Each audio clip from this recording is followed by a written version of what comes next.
2025లో బ్రహ్మంగారి కాలజ్ఞానం ప్రకారం ఖచ్చితంగా జరిగేవి ఇవే. చరిత్రలో చాలామంది మునులు, ఋషులు కాలజ్ఞానం చెప్పారు. కానీ బ్రహ్మంగారి కాలజ్ఞానానికి ఒక ప్రత్యేకత ఉంది. బ్రహ్మంగారు చెప్పిన చాలా విషయాలు ఇప్పటి వరకు జరుగుతూ వచ్చాయి. ఈ 2025వ సంవత్సరం బ్రహ్మంగారి కాలజ్ఞానం ప్రకారం ఖచ్చితంగా జరగబోయేది ఏంటో తెలిస్తే మీరు ఆశ్చర్యపోతారు.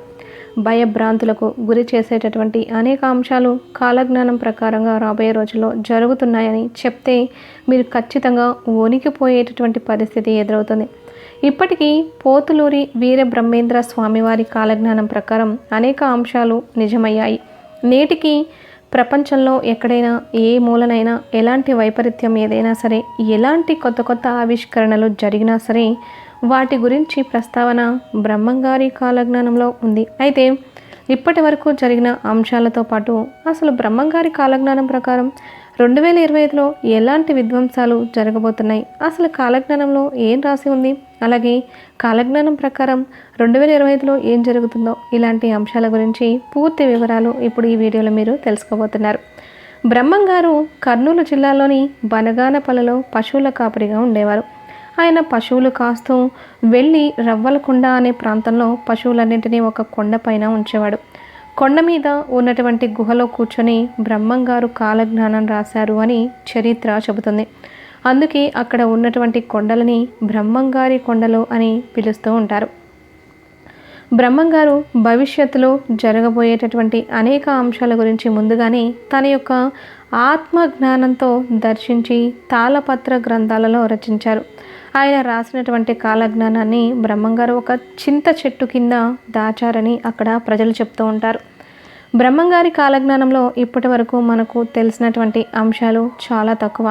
బ్రహ్మంగారు ఇప్పటికే చెప్పినటువంటి కాలజ్ఞానంలో మనం అంశాలను పరిశీలిస్తే కాశీలోని దేవాలయం 40 రోజుల పాటు మూతపడుతుందని, పరమ పవిత్రమైనటువంటి గంగా నదికి వరదలు వస్తాయని, అటువంటి సమయంలో కలరా వ్యాధితో అనేక మంది ఇబ్బందులు ఎదుర్కొంటారని ఆయన తన యొక్క కాలజ్ఞానంలో చెప్పారు.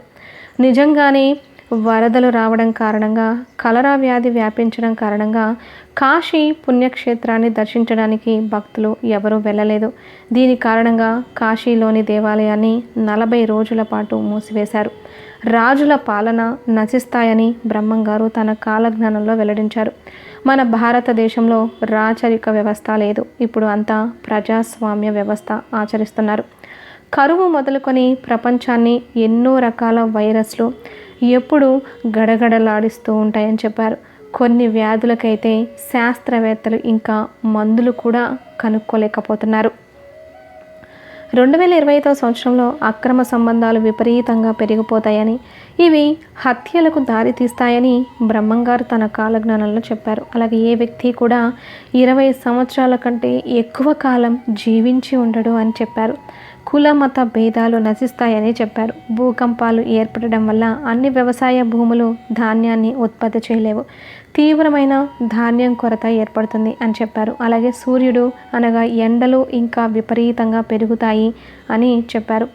అంతేకాకుండా బ్రహ్మంగారి కాలజ్ఞానంలో జరగబోయే అంశాల గురించి ముఖ్యంగా ఈ 2025లో జరగడానికి అవకాశాలు ఎక్కువగా ఉన్న అంశాల గురించి కూడా ఎన్నో ప్రస్తావించారు.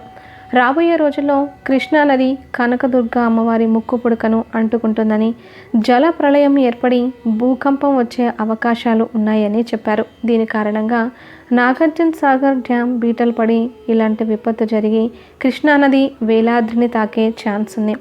అంతేకాదు కృష్ణానది మధ్యలో బంగారు రథం పుడుతుందని, అది చూసిన వారికి దాని యొక్క కాంతి వల్ల కళ్ళు కనిపించకుండా పోతాయని బ్రహ్మంగారు తన యొక్క కాలజ్ఞానంలో వెల్లడించారు. నిద్రపోకుండా చేసే రోగాల బారిన పడి జనాలు మరణిస్తారని చెప్పారు. గోదావరి నదుల మధ్య ఆవులు గుంపులు గుంపులుగా కూడా చస్తాయని బ్రహ్మంగారు చెప్పి ఉన్నారు. వయస్సుతో సంబంధం లేకుండా కామ వాంఛతో పెళ్లిళ్ళు జరిగి ఏడాదిలోనే విడిపోతారని చెప్పారు. సూర్యమండలం నుంచి మంట రూపంలో శబ్దం వినబడుతుంది.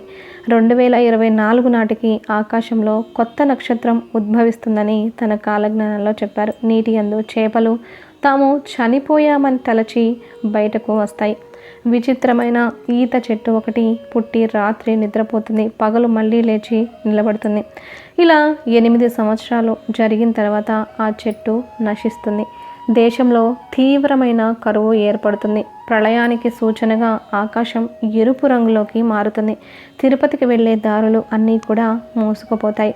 శ్రీ వెంకటేశ్వర స్వామి సంపదని 6 దొంగలు దోచుకుంటారు. శ్రీశైలం మల్లికార్జునుడు భక్తులతో మాట్లాడతాడు. బనగానపల్లిలో చింత చెట్టుకి జాజులు పూస్తాయి. యాగంటి బసవన్న రెంకలు వేస్తాడు. మధుర మీనాక్షి జనులతో మాట్లాడుతుంది.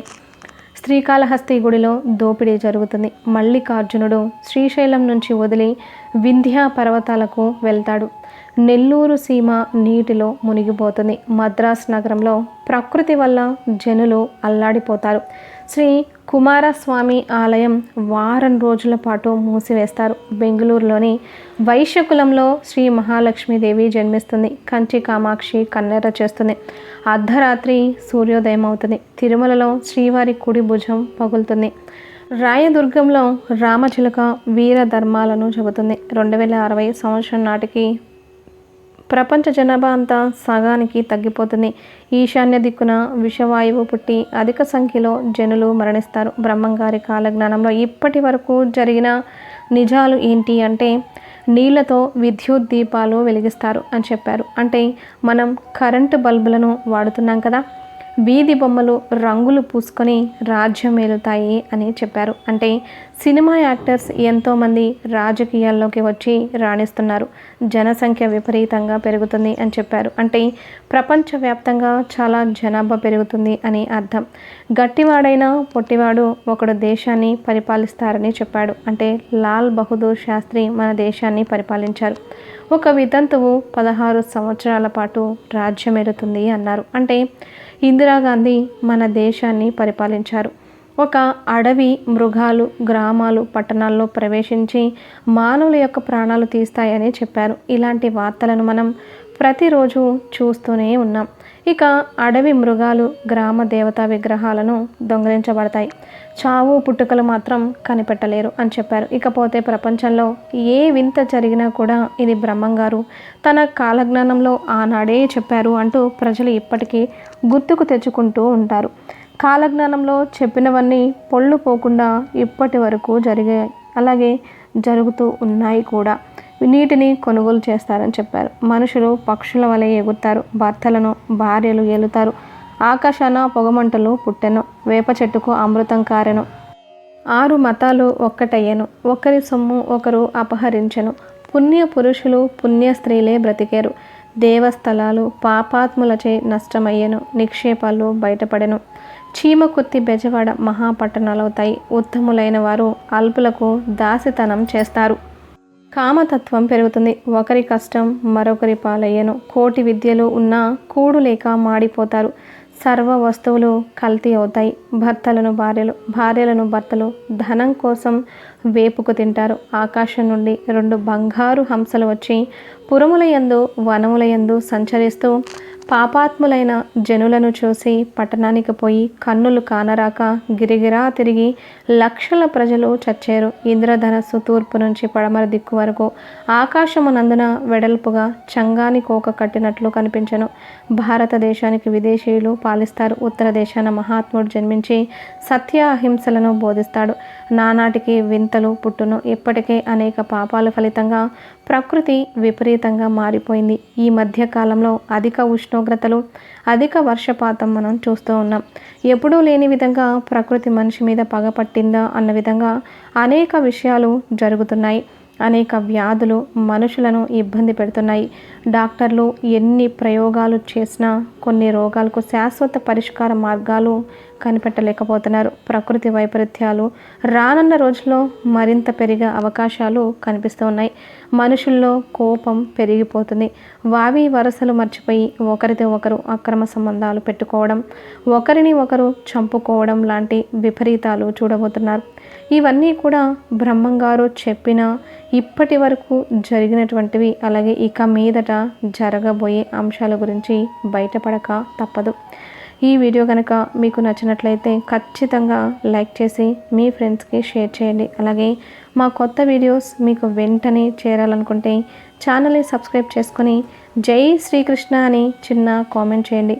మీ యొక్క చిన్న లైక్ అండ్ సబ్స్క్రిప్షన్ మాకు ఎంతో ఎంతో ప్రోత్సాహాన్ని ఇస్తుంది. ధన్యవాదాలు.